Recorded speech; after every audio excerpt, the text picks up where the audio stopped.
Subhanallah, Alhamdulillah, Allahu Akbar.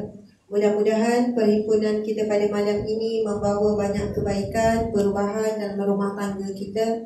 Bukan sekadar menjadi halwa telinga sahaja. Sebab kita tahu banyak perkara yang dah biasa kita dengar, tetapi mungkin belum ada taufik, iaitu kemampuan, kekuatan untuk mengikut petunjuk yang kita tahu, ataupun petunjuk yang telah kita dapat, ataupun ilmu yang kita dapat. Jadi insya-Allah saya akan cuba sedaya upaya untuk pusingan yang terakhir ini untuk berkongsi perkara-perkara yang penting, walaupun nampak ia kecil tapi ia bakal mengubah kehidupan kita insya-Allah. Yang pertama, tadi apabila suami saya sebutkan tentang telefon. Kita dalam rumah tangga memang ujian itu tak boleh lari, konflik itu tidak lari. Rumah tangga bahagia ataupun tidak bahagia, keduanya banyak masalah. Yang membezakan adalah bagaimana mereka menguruskan masalah. Dan memang betul telefon di antara punca keretakan rumah tangga pada hari ini. Bukan sekadar sebab curang dan sebagainya, tetapi kerana terlalu sibuk, terlalu banyak masa dengan telefon. Saya nak cerita satu kisah. Rasulullah SAW satu hari sedang memberi khutbah, tapi bukan khutbah Jumaat. Maksudnya berada di mimbar menyampaikan syarahan, begitulah. Tiba-tiba datanglah cucu Rasulullah yang bernama Hasan. Lalu bila Hasan datang, Rasulullah buat apa? Rasulullah berhentikan sekejap khutbah tersebut dan Rasulullah turun daripada mimbar. Rasulullah mengambil dan mendukung Hasan, lalu menciumnya, lalu mendukungnya dan menyambung khutbah tersebut. Apa yang kita boleh belajar daripada keadaan ini ya Allah? Ialah Rasulullah SAW memberi perhatian. Apabila kita memberi perhatian kepada siapa-siapa sahaja, orang tersebut akan memberi perhatian kepada kita semula. Bayangkan ketika kita sedang tengok telefon, tiba-tiba suami kita nak bercakap. Lalu kita letak telefon dan kita palingkan seluruh tubuh, bukan muka saja. Maka suami kita merasakan kita beri perhatian kepadanya. Tetapi kalau kita masih pegang telefon, kita pun jawab, ya bang, okey, kejap ya. Subhanallah. Hati ketika itu dah mula berjauh. Rasa tak diberi perhatian. Sebab itu jangan pula bila kita tak diberi perhatian, kita marah-marah atau kita menuntut. Bayangkan bila anak kita datang, cucu kita datang, kita sedang tengok telefon, ramai mana orang tak beri perhatian. Bahkan merasakan anak dan cucu itu kurang penting berbanding telefon. Bahkan kadang kita layan tak layan saja. Kejap lagi Umi pergi, ya sabar-sabar Umi ada hal ni, nak balas mesej ni. Subhanallah. Kerana itu besok apabila dia telah besar, lalu dia pula buat begitu kepada kita. Bila kita pula bertanya kepada dia, esok dah tua, kita dah tak ada nafsu dah dengan telefon ni. Gigi pun masa tu dah tak ada. Bila anak tu tengok duduk dengan telefon, kita tanya, macam mana kerja? Okey mak, okey. Hari tu dengar ada masalah dengan bos dah, okey. Okey mak, jangan tanya banyak-banyak boleh tak? Subhanallah. Anak-anak macam mana, sihat-sihat mak? Semua okey mak. Kejap orang nak tengok telefon. Masa tu baru kita sedar, anak kita hanya mengulangi skrip yang sama sahaja. Apabila kita meletakkan seseorang itu penting bagi dia, penting bagi kita, bila kita beri perhatian orang tu rasa penting, maka insya-Allah orang itu akan meletakkan kita penting baginya. Sebab itu Rasulullah punya akhlak bila bercakap bukan hanya palingkan muka, tapi seluruh tubuh Nabi akan palingkan. Subhanallah. Jadi di antara yang kita boleh buat ya muslimat sekalian, wallahu alam, saya tak tahu bagaimana kita dalam rumah tangga masing-masing. Bila bersama dengan suami, subhanallah, kadang-kadang kalau bukan nak tunjuk baik ke apa, kadang persefahaman yang kami bina, kalau saya nak tengok telefon saya minta izin dulu. Dalam kereta contohnya, sebab kita tahu sekarang kita ada dengan suami, suami ada bersama dengan kita, tiba-tiba kita bercakap dengan orang lain di depan dia. Kita bayangkan kalau kita berada, orang yang kita sedang mesej, bercakap, WhatsApp, Facebook tu ada depan kita, sedangkan suami ada sebelah. Adakah kita beradab? Tak beradab. Jadi sama juga, suami duduk sebelah dalam kereta ke, kat rumah ke, tapi kita duduk layan, kita duduk borak. Masuk dalam bilik, nampak ada 2 orang je, suami isteri, tapi rupanya ada puluh-puluh orang dalam bilik tu. Isteri ni duk bercakap dengan orang tu, duk borak dengan orang tu, mesej dengan orang ni, tahu-tahu suami krong dah tidur. Ataupun isteri cakap dengan orang lain, suami cakap dengan orang lain. Suami isteri tidak berbual mesra sebelum tidur. Tak ada waktu untuk berbincang. Jadi biasakan diri kita, bang saya minta izin sekejap ya, mesej ni perlu dibalas ni. Suami akan rasa, ya Allah, isteriku minta izin apabila nak bercakap dengan orang lain di hadapan dia. Dan dia rasa dia penting. Maka dia akan jadikan kita orang yang penting juga dalam hidupnya. Sebab itu antara sefahaman juga yang boleh kita bina, bila di rumah 1 jam ataupun 2 jam pertama diharamkan telefon. Sebab waktu itu adalah waktu kritikal anak perlukan perhatian. Ketika itu bila kita haramkan telefon contohnya, bukan lama, sekejap. Kita dah daripada pagi sampai petang tak jumpa anak. Tapi bila anak kita balik ataupun kita jumpa, lalu kita bagi jawapan sibuk je. Kejap ya, sibuk mak nak masak ni, sibuk mak sibuk ni, kejap je. Tapi perkataan sibuk itu satu penderaan emosi. Perkataan sibuk itu boleh menghiris hati anak. Akhirnya anak ini rasa dirinya tak penting. Dia cari orang yang boleh rasakan dirinya penting. Kawan dia membuatkan rasa dihargai. Tiba-tiba ada orang lelaki buatkan dia rasa dihargai. Akhirnya mereka menjadikan orang luar lebih penting daripada kita, ibu dan ayah. Allahu Akbar, subhanallah. Saya nak sebutkan juga tentang hadis Nabi yang selalu kita sebut. Nabi bersabda, khairukum li ahli wa ana khairukum li ahli. Yang paling baik di kalangan kamu adalah orang yang paling baik dengan ahli keluarga. Tadi Ustaz Izmir ada sebut tentang ketaatan isteri kepada seorang suami sekian-sekian. Namun saya nak sebut juga kata-kata ini walaupun mungkin sedikit mengguris hati. Ataupun mungkinlah kalau orang lelaki dengar, orang lelaki kata, dia cakap macam tu sebab dia wakil orang perempuan, ustazah sekian-sekian. Memang betul isteri wajib taat suami, muliakan suami dan sebagainya, Masya Allah. Itu salah satu jalan kita ke syurga Allah. Namun apabila berlaku keingkaran daripada isteri, apabila berlaku isteri menjawab, isteri tidak mahu taat, isteri tak mahu layan, isteri tak mahu berhias, maka ketika itu suami juga perlu muhasabah. Kenapa isteri aku berubah begitu? Adakah aku ini bukan seorang suami yang layak untuk dihormati, dimuliakan? Subhanallah. Cuba lihat beginilah. Saya sendirilah. Bukan nak cerita pasal saya ni, bukan. Contoh, apabila kami balik rumah contohnya, anak tak sambut, cukuplah itu bagi signal ada kekurangan kesilapan kami ibu ayah. Bila kita balik rumah, anak buat tak tahu, kita akan rasa kenapa anak buat tak tahu. Anak tak happy ke kita balik?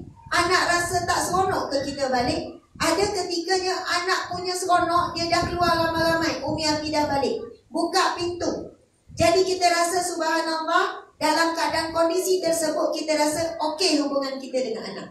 Tapi bila anak buat tak tahu, anak balik daripada sekolah, anak tak cari kita. Umi kat mana? Umi kat mana? Oh, Umi ada kat dapur. Kenapa? Tak apa saja, nak tengok Umi je. Kadang anak balik sekolah, mak ayah tak sedar, duduk dalam bilik. Oh, dah balik, senyap je. Ketika itu kita perlu muhasabah. Mungkin ada sesuatu yang tak kena.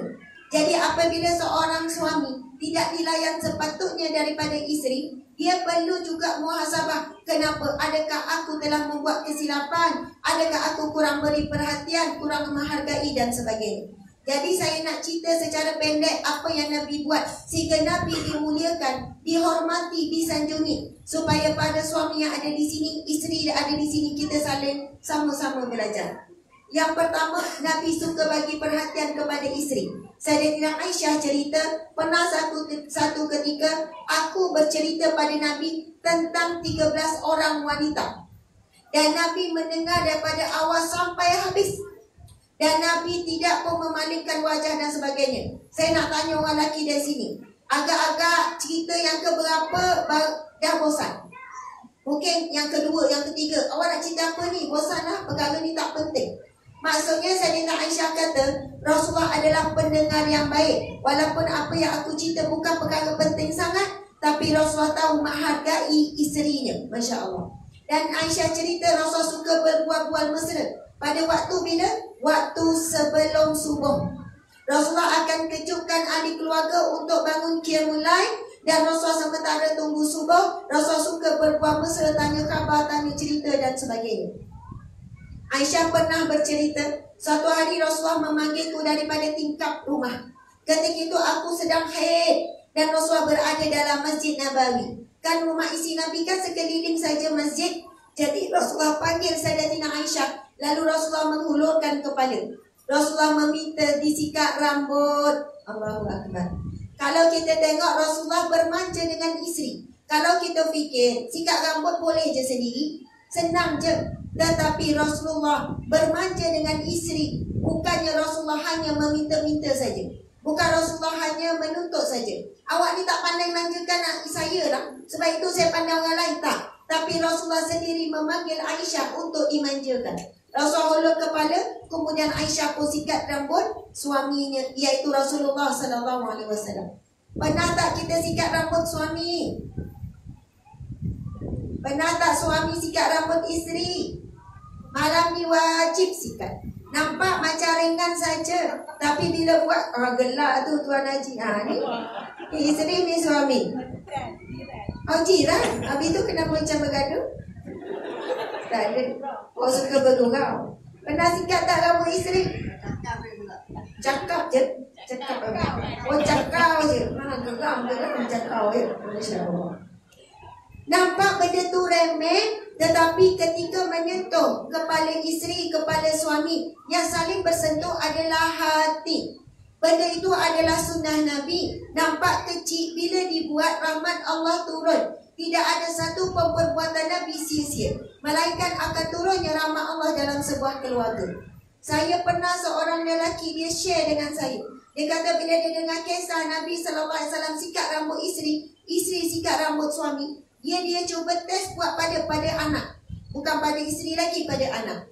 Dia kata saya ada hubungan renggang dengan anak sebab saya tegas. Sampai ketika saya rasa saya jauh dengan anak, saya cemburu tengok isteri saya dengan anak. Boleh peluk, boleh borak, anak cari isteri. Tapi saya dah lama garang dan bertegas dengan anak. Apa yang saya buat? Saya cuma panggil anak, saya sikat. Mula-mula keras lagi. Lama-lama anak bila nak pergi sekolah, lepas mandi mesti cari saya sikat. Saya tak pesan apa, saya tak pandai cakap banyak. Jaga sembahyang, jaga pergaulan, jaga aurat. Berapa pesanan yang ringkas. Tapi ustazah kesannya luar biasa. Anak saya apa-apa masalah dah cari saya. Saya seronok sangat. Anak saya mula bercerita ini dengan saya. Saya boleh jadi kawan kepada anak saya. Sebab apa? Barakah yang turun, rahmat Allah yang turun, apa-apa gangguan dalam rumah tangga Allah akan larikan, jauhkan apabila kita amalkan sunnah Nabi SAW. Malam ni sikat rambut sebelum tidur. Sambil-sambil tu tengok, ya Allah dah beruban banyak, dah awak dah tua sangat dah nampaknya. Sama lah dengan awak. Nak kalakan rambut. Kalau tak ada rambut. Oh tak ada rambut, Masya Allah, kesian. Dah botak baru nak belajar sikat. Maka boleh saja urut-urut kepala tu kan. Awak lagi tua daripada saya, bukan uban tapi tak ada rambut. Subhanallah. Lepas tu suami ni pun tanya, kalaulah saya meninggal dulu, awak macam mana? Tak apalah bang, saya kuburkan awak. Mana lebih ni? Suami meninggal dulu ke isteri meninggal dulu? Ada isteri datang, isteri dulu. Sebab suami boleh bukan lain kan. Ada isteri datang jumpa saya, ustazah sedih, duka cita dengan kematian suami apa dan sebagainya. Saya kadang saya sebut macam ni, opung pakai emosi setahun 2 tahun kadang tu tak boleh lagi move on. Saya kata puan syukurlah sebab suami yang pergi dulu. Sebab kalau kita yang pergi dulu, belum tentu suami doakan kita. Belum tentu suami ingat kita. Kenapa ustazah? Sebab lelaki mudah terubat hatinya. Lelaki mungkinlah dia ingat kita, tapi dia mudah untuk menggantikan. Sebab lelaki lepas je isteri tak ada ataupun isteri meninggal, dia mati kutu. Yang selama ni isteri sediakan makan, isteri sediakan pakai, isteri disediakan tu.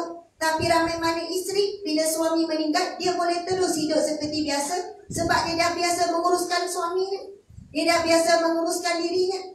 Suami ni, lelaki ni memang Allah ciptakan begitu. Ketika kecil sampai besar diuruskan oleh wanita yang bernama ibu. Setelah dia menikah, dia diuruskan oleh wanita yang bernama isteri. Sebab itu apabila isinya meninggal, itu bukan tanda dia tidak cinta, tapi dia perlu diuruskan oleh seseorang.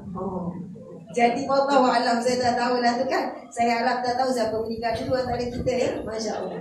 Tapi saya cuma nak obati kelukaan isteri itu. Saya kata kerana besarnya cinta seorang isteri, isteri tetap istiqamah, pergi ziarah kubur, baca doa, minta ampun, sedekah itu, sedekah ini. Sebab Allah besarkan emosi kasih sayang itu lebih kepada seorang wanita. Masya Allah, Allahu Akbar. Saya pernah jumpa seorang perempuan, dia kata, "Ustazah, saya dah malah dah nak nasihat suami saya pasal baca Quran, surah Al-Mu apa-apa. Sampai ketika Ustazah saya diam, saya tak cakap apa-apa dah. Sampai satu hari suami saya pula tanya, kenapa awak dah tak ajak saya baca Quran?" Saya jawab pada suami saya, "Bang, kalau saya meninggal dulu, kalau awak meninggal dulu, awak jangan risau. Saya akan baca insya-Allah Yasin hari-hari untuk awak. Tapi kalau saya meninggal dulu, saya tak jamin awak baca Yasin untuk saya. Jadi lebih baik sekarang saya fokus baca Quran untuk diri saya." Sejak daripada tu Ustazah, suami saya mula baca Quran. Rajin dia baca Quran. Sebab apa? Subhanallah, rupanya kata-kata dia yang ikhlas itu membuka pintu hati suaminya. Masya Allah. Seterusnya, Rasulullah SAW pernah satu kisah. InsyaAllah dah tak lama dah ni ya. Saya tahu semuanya tak sabar nak balik sikat rambut tu kan. Buat sungguh ya, cuba test malam ni.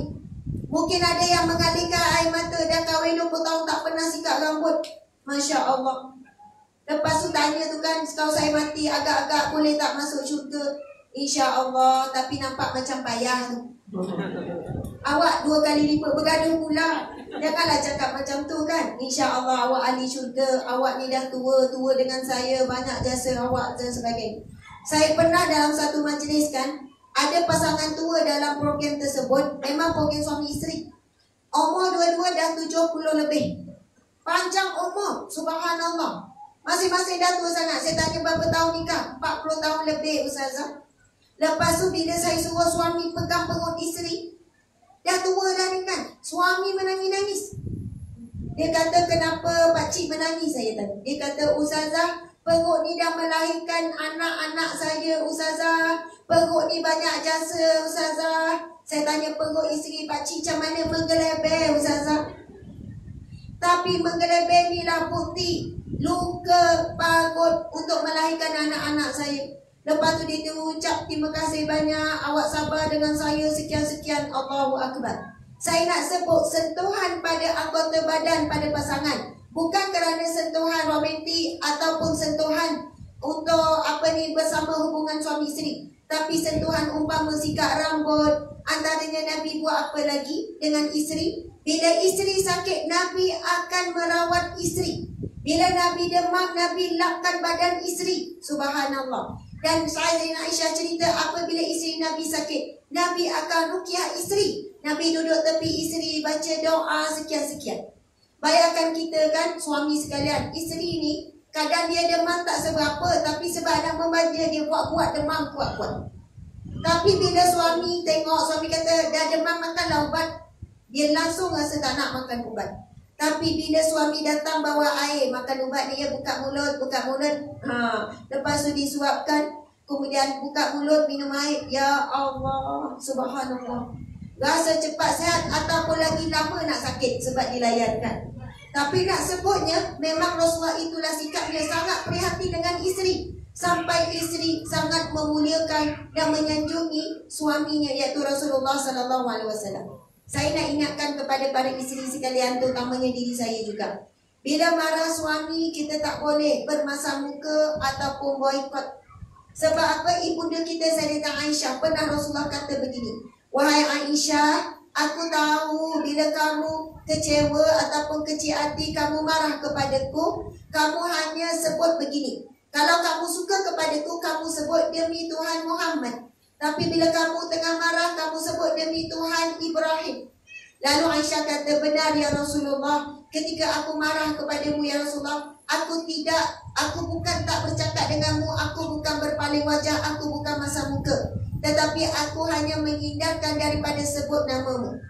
Contohnya kita lah, time kita seronok panggil sayang, kan? Kurang seronok panggil ayah, kurang lagi ang, makin dibuang lah. Ataupun ketika seronok panggil sayang, darling, tak seronok panggil abang. Jadi suami boleh cam. Itu saja perbezaannya bila tak suka. Jangan bila tak suka tarik muka, tak bertegur, tak masak dan sebagainya. Aisyah tetap menjalankan tanggungjawab yang lain, cuma panggilan saja berubah sedikit. Allahu Akbar. Nabi berkongsi bau gigi. Kita mungkin gigi gereman dah kan. Dan saya nak sebut antara yang akhir, Masya Allah. Memang isteri perlu berhias untuk suami. Tapi cerita Rasulullah sangat banyak Rasulullah suka berhias untuk isteri.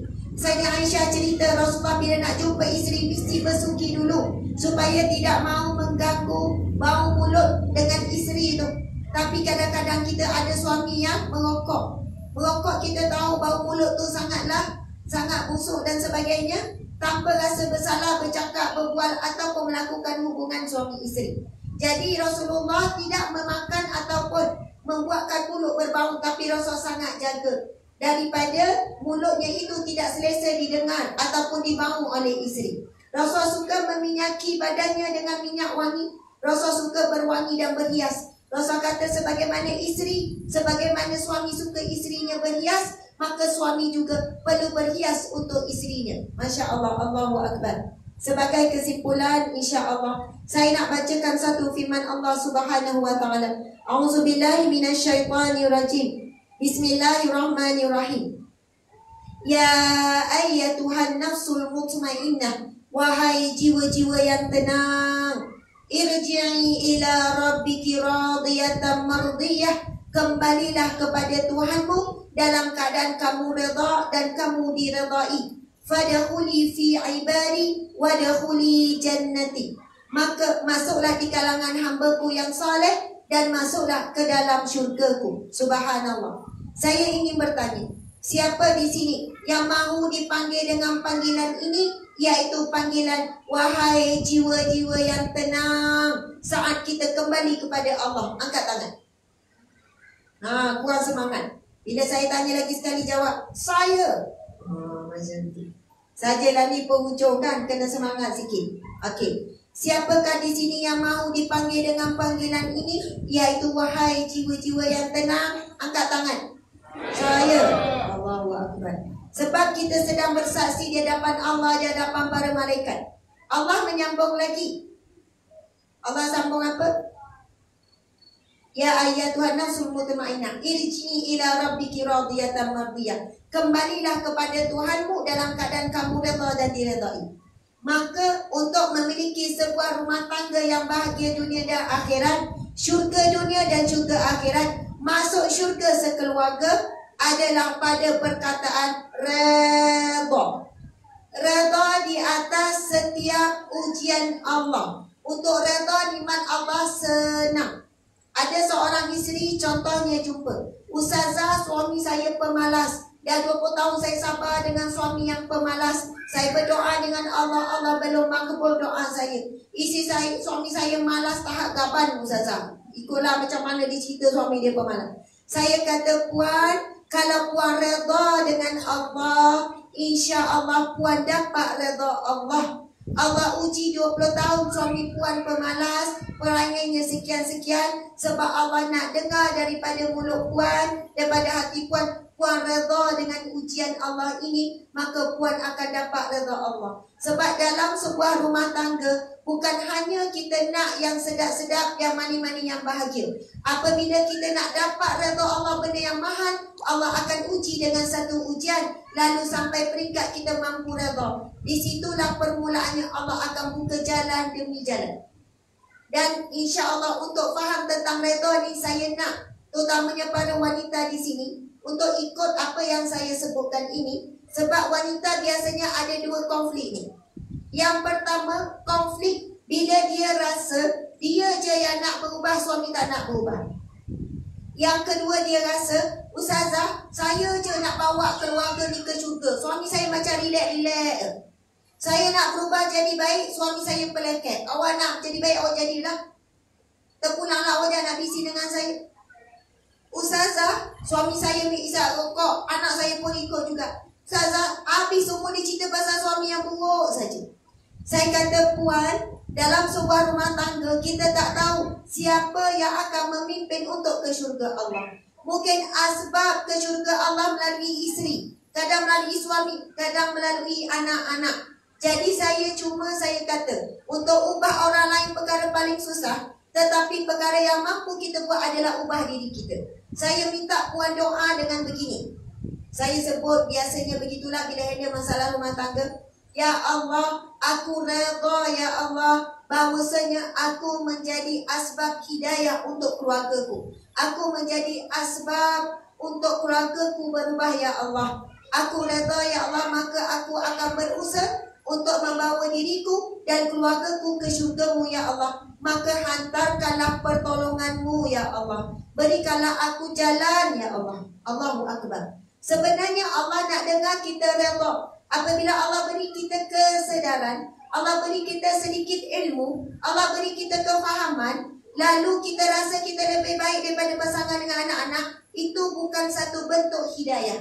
Tapi kita bimbang ilmu itu jadi kita sombong. Ilmu itu kita jadi ujub, rasa kita bagus. Tetapi bila kita sedang diberi oleh Allah, kita sedang dipilih oleh Allah untuk membawa ahli keluarga ke syurga, maka minta pertolongan dengan Allah Subhanahu Wa Taala. Konflik yang kedua, iaitu isteri selalu mengadu pada saya, Ustazah, saya kerja, saya tanggung keluarga saya. Sayalah yang beli rumah ni Ustazah. Sayalah yang beli kereta. Kalau nak harapkan suami memang tak nampak jalan. Sekian-sekian. Ustazah, makan sedap tu, kalau makan sedap sayalah yang keluar. Suami gaji kecil dan sebagainya. Saya nak sebut begini bagi isteri yang bekerja. Selagi mana kita rasakan begitu, itu kita sentiasa menderita. Sampai mati kita boleh menderita. Saya akan bagi tahu, saya kata, puan, makan sedap itu memang rezeki anak itu telah ditulis di Lauh Mahfuz lagi. Yang rumah selesa tu memang dah rezeki suami, rezeki anak, rezeki puan. Jangan sekali-kali rasa itu adalah rezeki daripada puan. Soalannya puan ni merungut-rungut dan mengukit-ngukit. Soalannya bila suami malas, contohnya, awak ni buang sampah pun tak nak. Awak ni tak tengok saya bekerja keras ni untuk dapatkan keluarga kita ini hidup selesa. Padahal suami tak buang sampah je. Ungkit semua kebaikan dan pemberian.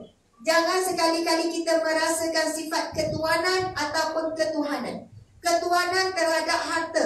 Sebab harta itu milik Allah yang Malik. Allah pinjamkan. Dan rezeki itu memang untuk suami ataupun anak-anak. Kita perantaraan saja. Pengalaman saya ya. Sebab benda ni boleh jadi asbab pergaduhan demi pergaduhan. Bila seorang isteri jumpa saya tentang isu ini, saya cuma ajarkan sama doa yang sama.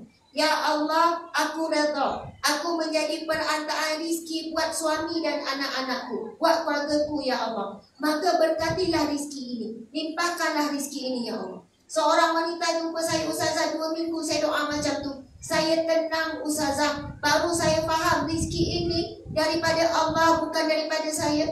Dan memang itu rezeki suami dan anak-anak. Sebab Nabi kata bagi kamu 2 sedekah. Sedekah jariah dan sedekah karamah. Bagi seorang isteri yang banyak memberi kepada ahli keluarganya. Kemudian Ustazah, perniagaan saya berkembang dengan sangat. Saya tak boleh nak cerita Ustazah, berganda-ganda daripada sumber yang tak disangka-sangka. Sebab apa? Apabila kita betul-betul menyadari rezeki itu daripada Allah. Allah yang Razak, Allah yang Ghani, yang Muni, Allah yang Maha Kaya dan memberikan kekayaan. Masya Allah, Allahu Akbar. Jadi dalam hidup kita sebenarnya masalah adalah masalah. Tetapi Allah bukan nak bebankan kita untuk selesaikan masalah. Allah cuma minta kita redha dengan ujian Allah.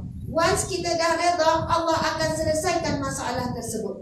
Apabila kita sebut kita ini terima ujian Allah, maka Allah akan memberikan jalan keluar daripada yang tak disangka-sangka.